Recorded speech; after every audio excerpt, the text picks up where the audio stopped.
இன்னைக்கு அக்ஷய திருதியை எனக்கு ரொம்ப பிடிச்ச நாளுங்க.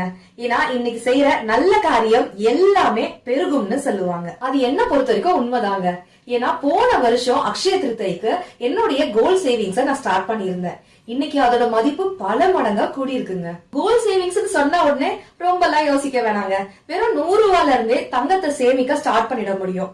நிறைய அமௌண்ட் இருந்தாதான் தங்கம் சேமிக்க முடியும் அப்படிலாம் ஒண்ணும் இல்லங்க. ரொம்ப கேஷுவலா தான் தங்கமயில் டிஜிகோல்ட் ஆப்ல என்னுடைய கோல்ட் சேவிங்ஸ் ஸ்டார்ட் பண்ணிருந்தேன். இன்னைக்கு நிறையவே சேர்ந்திருக்கு. ஏன்னா அவங்க 5% வரைக்கும் பெனிஃபிட்ஸும் கொடுக்கறாங்க. 11 மாசம் கழிச்சு நம்ம சேர்த்து வச்ச தங்கத்தை தங்கமயில் ஷோரூம் எங்கனாலும் போய் வாங்கிக்கலாங்க. தமிழ்நாடு முழுக்க 60க்கும் மேற்பட்ட ஷோரூம்ஸ் அவங்க வச்சிருக்காங்க. இவ்ளோ ஈஸியா தங்கம் சேர்த்து வைக்கக்கூடிய வசதி போன ஜெனரேஷன் வரைக்கும் கூட இருந்ததே இல்லங்க. எனக்கு இது ரொம்பவே ஈஸியா இருக்குது. தங்கம் சேர்த்து வைக்கணும் அப்படின்ற ட்ரீம் எல்லாருக்குமே இருக்குதான். ஆனா எப்படி சேர்த்து வைக்கணும்னு தெரியலையே அப்படின்னு யோசிக்கிறவங்களுக்கு இந்த வீடியோ ரொம்ப யூஸ்ஃபுல்லா இருக்கும்னு நினைச்சுதான் நான் ஷேர் பண்ணணும்னு